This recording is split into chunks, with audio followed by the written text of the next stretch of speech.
There is a place on Earth where numbers become meaningless. Over 400,000 square miles in area, yet it is one of the most sparsely populated lands on the planet. To the east, endless steppe. To the west, a labyrinth of ice and rock. This is Patagonia, where the South American continent fractures and sinks into the frigid sea. Where the line between reality and myth is blurred by a wind that never rests. Welcome to the end of the world. Have you explored this land? Tell us about your memorable experiences in Patagonia.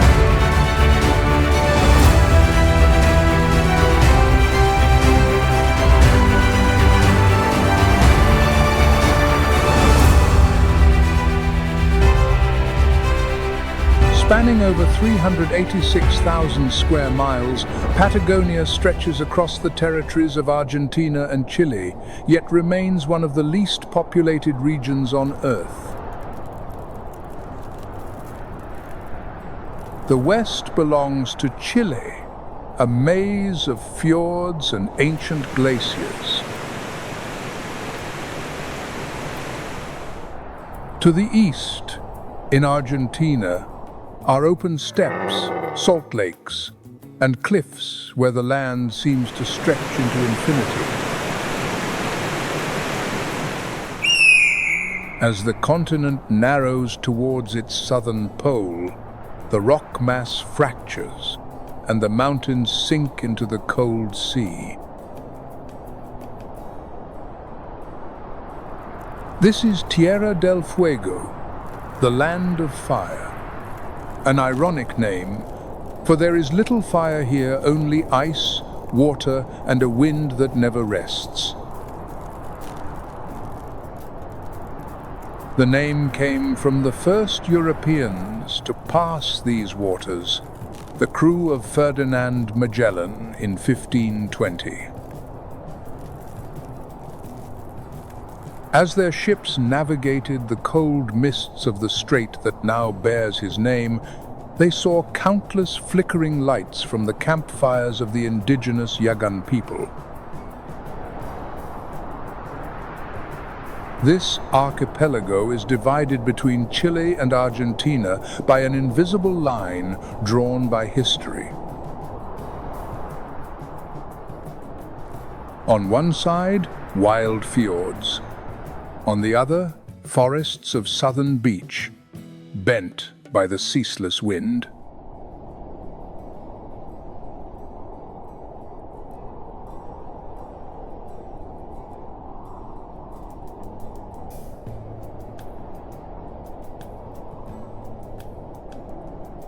Within this landscape lies Ushuaia, the final city before the world ends. It began as an outpost built by English missionaries in the late 1800s. Later, it became a penal colony, Argentina's answer to Siberia. The authorities believed the invisible walls of cold and distance would deter any thought of escape. But the wall of cold could not hold everyone. The prisoners felled timber, building the port and the railway line. Ironically, the very people exiled to this place were the ones who made it habitable. Ushuaia is not just remote, it is profoundly isolated. Buenos Aires is nearly 1,900 miles away, while Antarctica seems almost within reach. But like everything in Patagonia, Ushuaia has evolved. The old prison is now a museum. The docks that once held convicts are now filled with fishing boats and tourist ferries. What was once a place of exile has become a destination.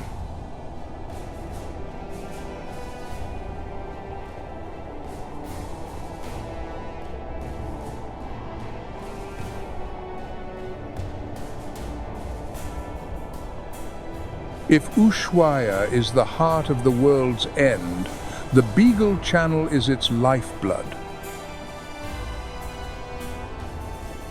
A narrow, cold strait dividing Argentina and Chile, stretching along the southern edge of Tierra del Fuego.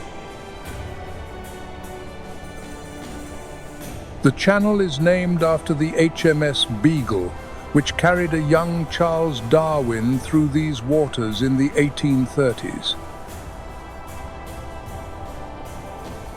It stretches for about 225 miles, connecting the Atlantic and Pacific through a maze of rocky islands. Small boats weave through rocky outcrops where sea lions bask in the faint sunlight, their barks echoing across the water, completely unconcerned by passing visitors. To the west, the channel disappears into a labyrinth of fjords.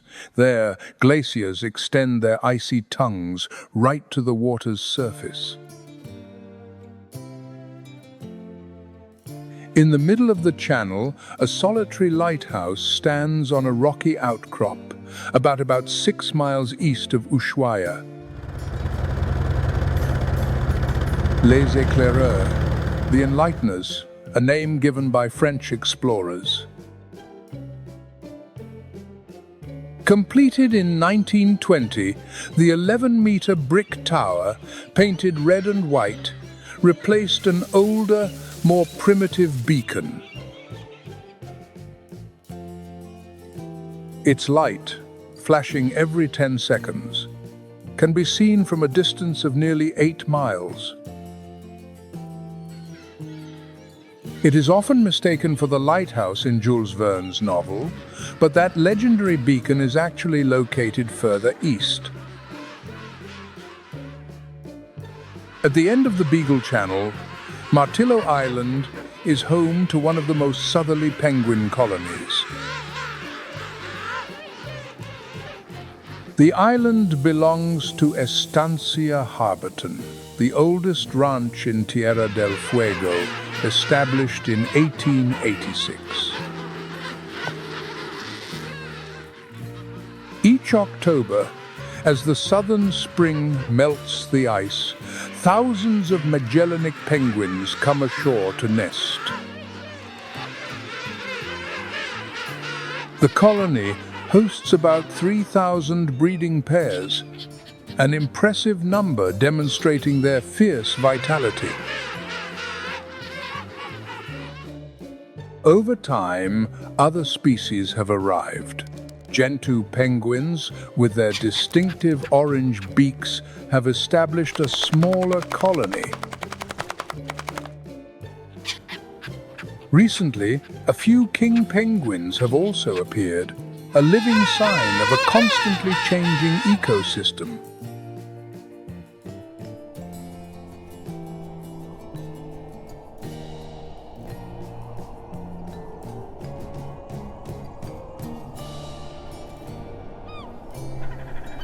Leaving the Beagle Channel, the sea opens up and its character changes completely.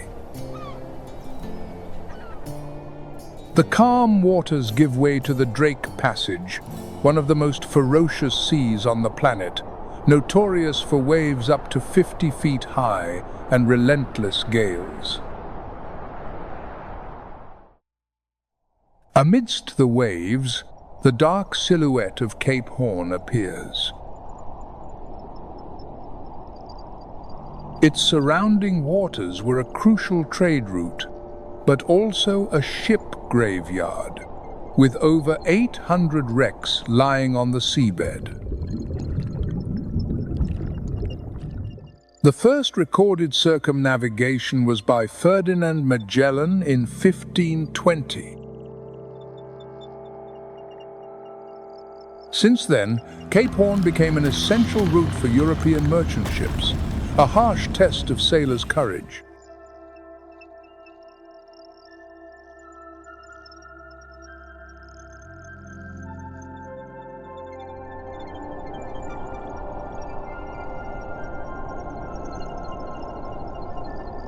Back on land, a narrow trail leads to a lake hidden among snow-capped mountains. Laguna Esmeralda, true to its name, shines with an ethereal turquoise hue. This color comes from glacial rock flour, ultrafine sediment particles suspended in the water, which scatter sunlight into a magical glow. In the distance, the Ojo del Albino glacier hangs between two cliffs, feeding the lake with meltwater year-round. This is a masterpiece of rock and water, a palette left by nature, untouched by human hands. From here, the water flows north, into the Strait of Magellan, a 354-mile-long waterway twisting between the Atlantic and Pacific Oceans. Before the Panama Canal, this was the southern gateway of the world, the main route for ships rounding the continent. Unpredictable currents and sudden fogs can erase the horizon in minutes. Ferdinand Magellan took 38 days to cross this strait, guided only by fortune and perseverance. Today, modern ships still use it, a voyage that retains its profound sense of adventure.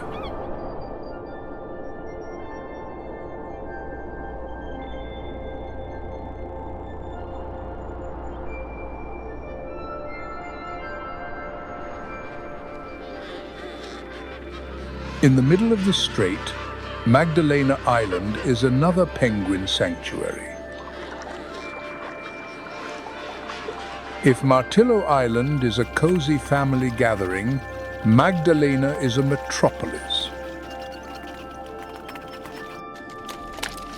In December, the island is home to over 60,000 breeding pairs of Magellanic penguins. Their calls fill the air, a symphony of life. There are no fences, only a marked trail cutting through one of the densest penguin colonies on the planet. Low dunes and hardy grass provide perfect shelter from the wind and predators.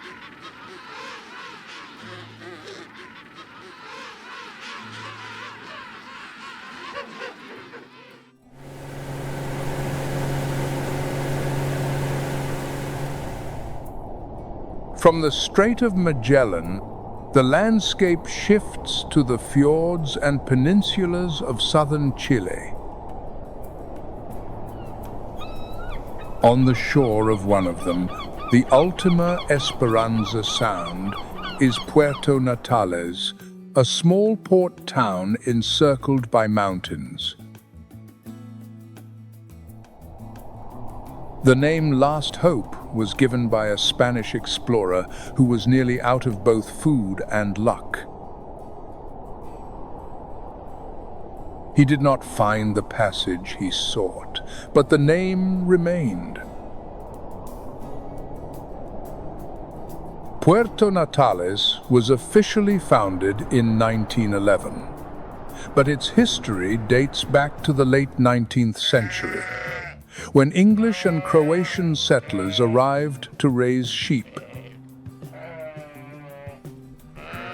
The wool industry boomed, and vast ranches still shape the landscape today.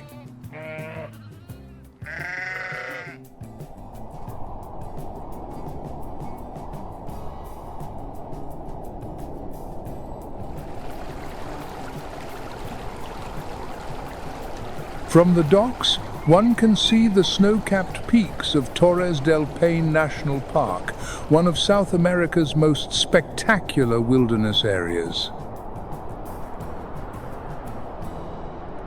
As paved roads give way to gravel, civilization gradually dissolves. Ahead lies a vast landscape of granite spires and glaciers descending from the southern Patagonian ice field, the world's third largest ice mass. The name Paine comes from the Tehuelche language, meaning blue. Everything here seems to carry that color, from the lakes and mountains to the very shadows of the clouds. At its heart are rock formations sculpted by ice for over 12 million years. 3 granite towers, rising over 8,800 feet, are often shrouded in fast-moving clouds. Despite its remoteness, the park attracts hundreds of thousands of visitors each year. The weather is in constant flux, but that very unpredictability is part of its character. Torres del Paine does not promise comfort. It promises perspective.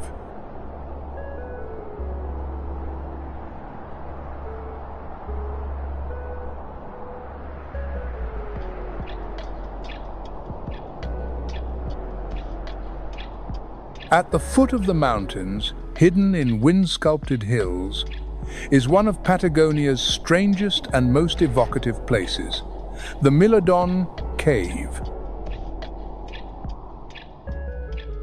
The cave became famous in 1895 when a settler named Hermann Eberhard discovered a strange piece of furry hide preserved by the cold air.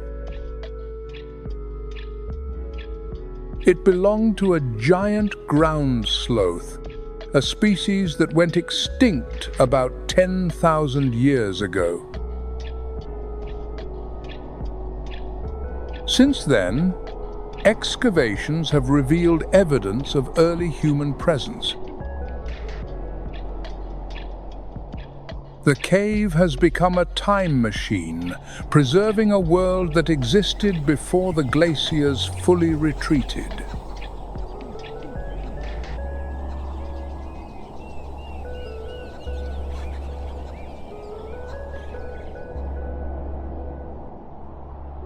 Back in Argentina, the road winds east towards El Calafate, an outpost nestled between the endless steppe and the ice of the Andes. Before the rise of tourism, this was just a small settlement supplying essentials to nearby sheep farms. But the story changed in the mid-20th century with the creation of Los Glaciares National Park. The name Calafate comes from a Patagonian shrub with dark blue berries. Local legend says that anyone who eats this fruit is destined to return to Patagonia. Just outside the town is Laguna Nimes, a reserve with over 70 species of birds, including a large colony of Chilean flamingos. On calm days, their pink reflections ripple on the turquoise water. For most visitors, however, El Calafate is the gateway to one of Patagonia's most iconic sites, the Perito Moreno glacier. While most of the world's glaciers are in silent retreat, Perito Moreno has long been a defiant exception. It exists in a rare state of dynamic equilibrium, advancing at nearly the same rate as it carves into the lake. Yet, even this seemingly eternal stability is now threatened by a warming world.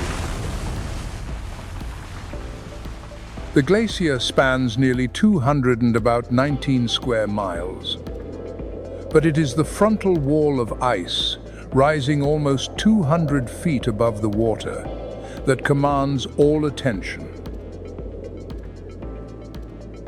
From the viewing platforms, the ice has an almost impossible blue hue. And the sound is overwhelming. The crack and thunder of ice carving crashing into Lago Argentino with an echo that reverberates through the mountains. Every few minutes, the glacier groans and a shard of ice collapses. Deep crevasses create jagged towers. Small caves open up, revealing walls of perfect azure.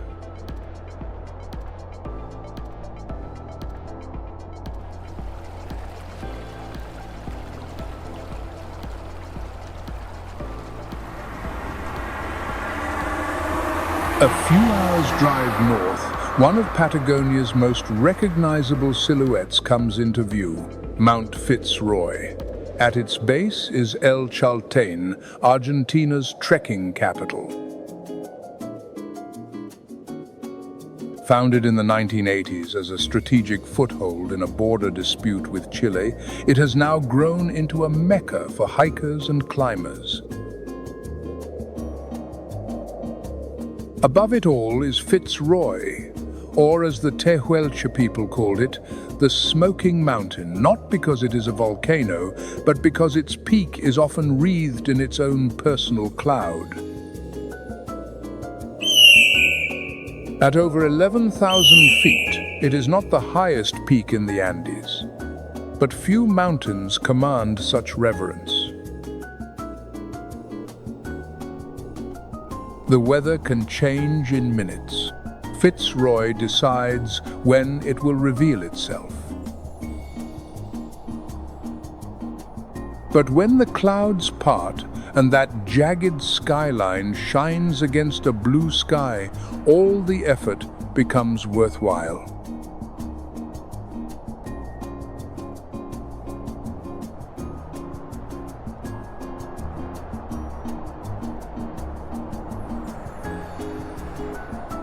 Beyond the Andes, the landscape transforms. Endless plains, wind-bent shrubs, and a sky that seems to stretch forever. Somewhere in this desolate land lies one of humanity's most ancient artistic expressions, Cueva de las Manos, the Cave of Hands. Hundreds of hands, in red, white, black, and ochre, are stenciled onto the rock face. They are small, delicate, mostly belonging to adolescents or women, and they have been here for over 9,000 years. Using mineral pigments and hollow bones, they blew paint around their hands, leaving behind outlines that somehow feel more immediate than any sculpture. An intriguing detail is that about 80% of the handprints are of left hands. Archaeologists believe this is evidence of right-handed artists. They use their dominant hand to hold the bone pipe and spray pigment onto the other. But we return to the mountains, gliding over one of Patagonia's most striking natural wonders, General Carrera Lake. Formed by glaciers thousands of years ago, this is the largest lake in Chile. Its waters are so intensely blue they seem to be lit from within. And beneath its surface lies a secret: the marble caves. For over 6,000 years, waves have sculpted them into swirling blue and white corridors, columns and domes of stone. On calm days, the reflection of the caves is perfectly mirrored on the lake's surface, creating the illusion of floating in an endless blue sphere.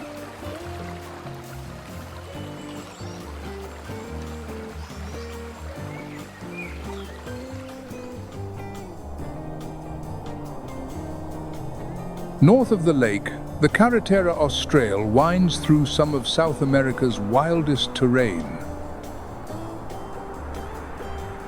This is not a highway, but a long, narrow thread of gravel carved into mountains, fjords, and temperate rainforests. Somewhere along this road is Quilat National Park, home to one of Chile's most surreal sights, the Hanging Glacier. A massive wall of ice suspended between two cliffs, seeming to float above the valley. From that gap, meltwater plunges hundreds of feet in a roaring waterfall. Scientists say this glacier once reached the valley floor. Over centuries, it has retreated, leaving behind a dramatic and poignant spectacle.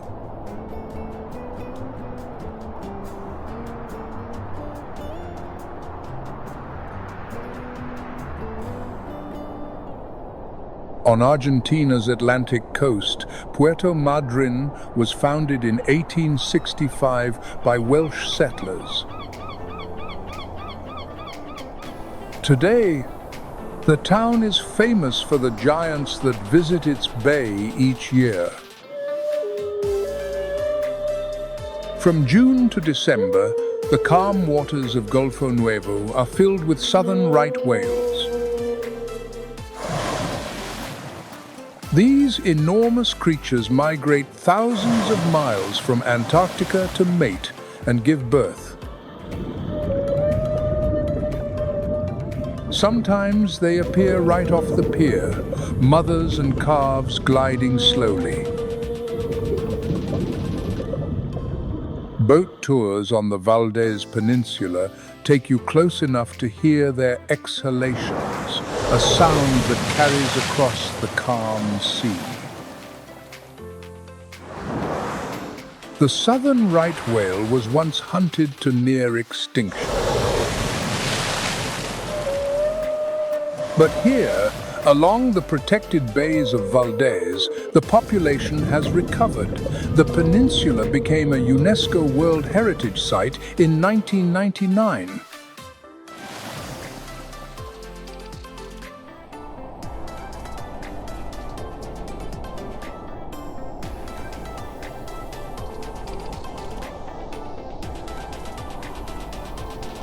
Trelew is another town born from the dream of Welsh immigrants. These settlers did not just come for economic reasons. They came to establish Wladfa, a colony, where they could preserve their Welsh language and culture free from English influence.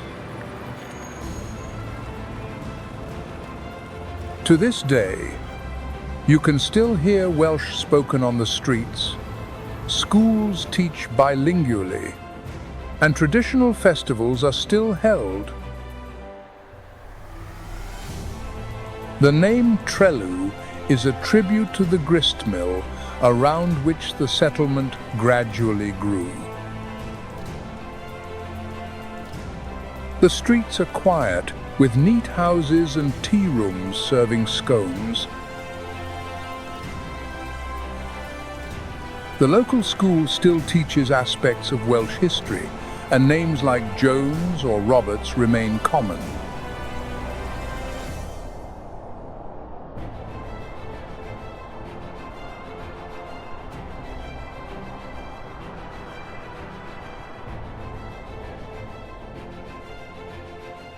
Further on, the road climbs into the mountains, reaching Los Alerces National Park. It was created to protect the Alerce, or Patagonian cypress, one of the oldest living tree species on Earth. Some of these giants are over 3,000 years old. Nearby, another town began as a trading post, but its true story arrived on the rails. Esquel grew around one of Patagonia's most ambitious projects, the old Patagonian Express train. Against all odds, the little train survived, becoming one of the last operating narrow-gauge steam railways in the world. Its nickname, La Trochita, comes from its tracks being only 30 inches wide. The small steam locomotives, imported from the United States and Germany, still burn wood and oil.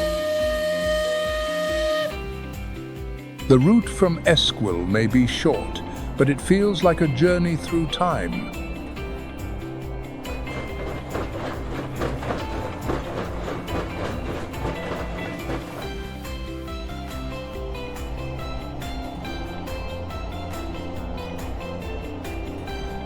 Off the coast of southern Chile, Chiloé Island seems separate from the rest of the country, as if the surrounding ocean has preserved not just its landscape, but an entire way of life. The island's history began long before the Spanish arrived. Later, Jesuit missionaries built wooden churches in every village, over 60 in total. Each church is a unique blend of European design and indigenous carpentry. But the most famous image of Chiloé is the palafitos, stilt houses built by fishermen. When the tide is high, they seem to float. When the water recedes, their wooden piles are exposed.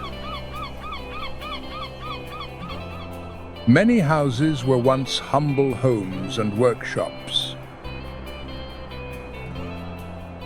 Over time, some have been restored into guest houses and art studios, their brightly painted facades reflecting the island's spirit, practical and quietly beautiful.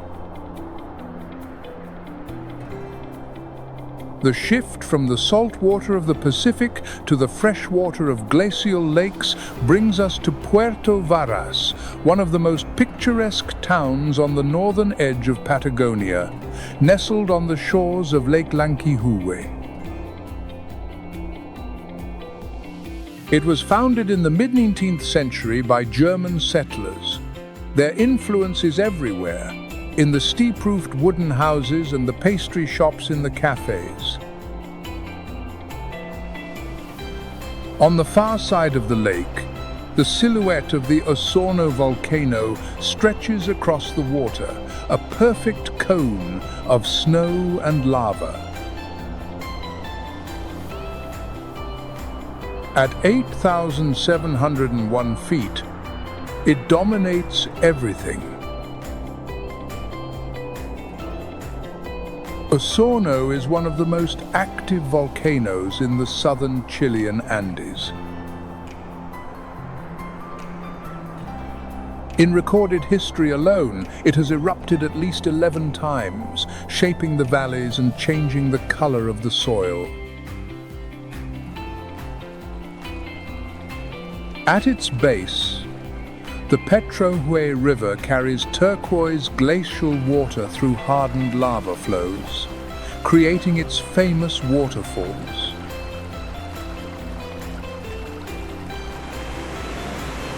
Crossing the Andes from Chile into Argentina, we arrive in San Carlos de Bariloche, the meeting point of wilderness and civilization in the heart of Argentina's Lake District. Founded in the early 1900s by German settlers, it has developed into a Switzerland of Argentina with alpine-style wooden chalets and chocolate shops.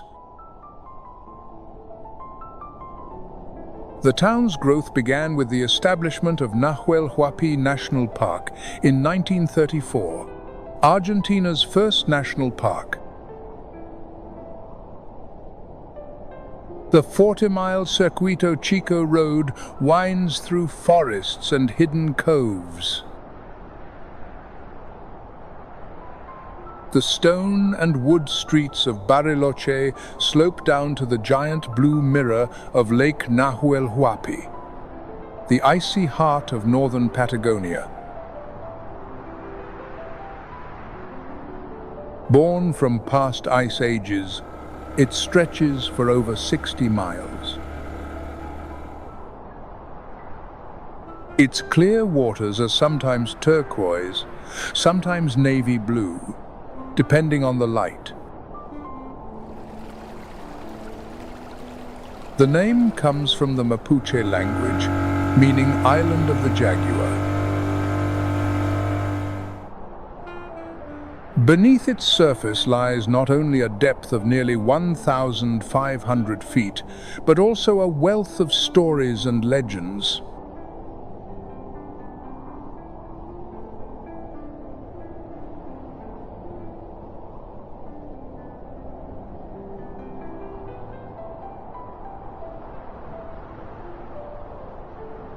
On the northern edge of the lake, a quiet town is hidden among the trees. While Bariloche grew into a city, Villa La Angostura has retained its intimate connection to nature. The town takes its name from the narrow peninsula La Angostura that separates arms of Lake Nahuel Huapi. The landscape is a blend of wild Andean forest and postcard-like serenity. Its crown jewel is the Arrayanes forest, a woodland of trees with smooth, twisting, cinnamon-colored trunks that glow orange in the sunlight. This is the only forest of its kind in the world, with some trees believed to be over 300 years old. From here begins one of Argentina's most celebrated drives, the Route of the Seven Lakes. Although, in truth, there are many more than 7 if you count those hidden behind the hills. It is one of South America's most scenic drives, stretching for about 67 miles. The road winds, at times through dense forests, at others opening up to views of lakes shimmering in the sun. Roadside stops invite moments of spontaneous contemplation.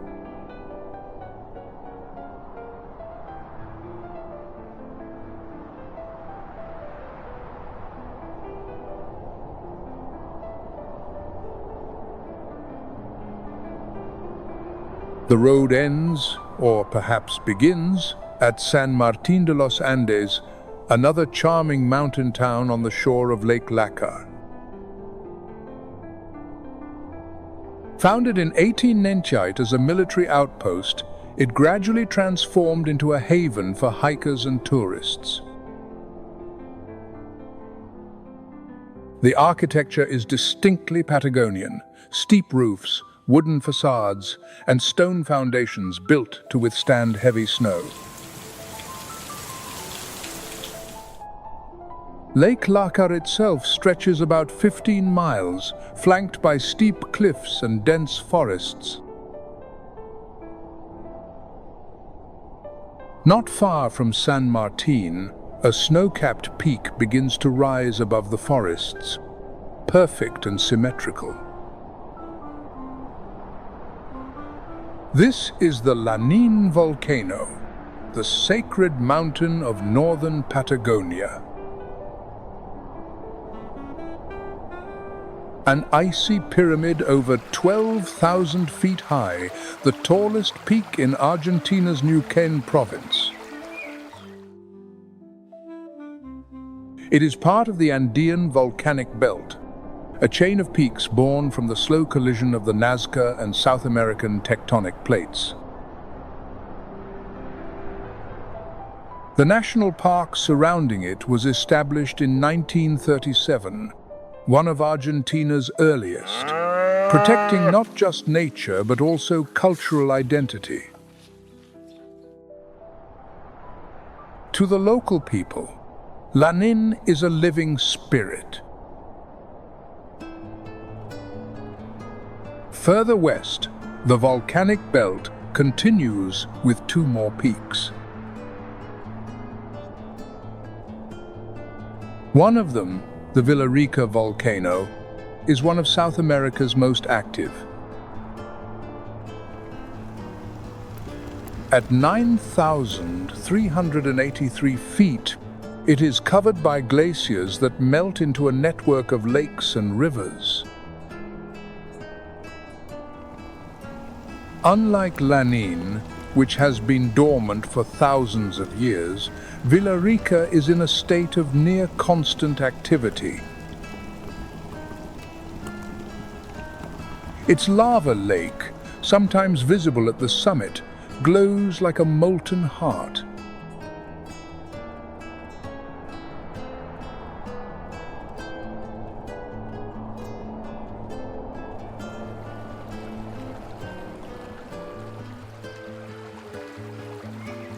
Deep in Argentina's Neuquén province, the forests give way to a volcanic plateau. The air becomes arid, and rivers carve deep into the ochre-colored rock. Here, hidden among the hills, is one of Patagonia's most impressive waterfalls, Salto del Agrio. The name Agrio means sour, a reference to the river's acidity. Fed by mineral-rich waters from the Copahu volcano, its water carries sulfur, iron, and copper. These elements create the canyon's palette, walls of red, orange, and yellow. The water's pH can drop below 2.5, equivalent to lemon juice, yet microbial life still thrives. The Copahu volcano, 10 miles away, is one of the few active volcanoes in Argentina. Its last eruption was in 2016. At its base, the town of Caviahu sits on the shore of the lake of the same name, where the water is equally rich in minerals. It is famous for its thermal baths, one of the few places in Argentina where you can soak in volcanic hot springs. The milky blue mirror of Lake Caviahui is surrounded by black volcanic slopes and forests of a strange prehistoric tree, Araucaria araucana, or the monkey puzzle tree. These ancient evergreens have existed since the age of the dinosaurs. They can grow up to 160 feet tall and live for over 1,000 years. Fossils found nearby show their ancestors thrived here over 200 million years ago.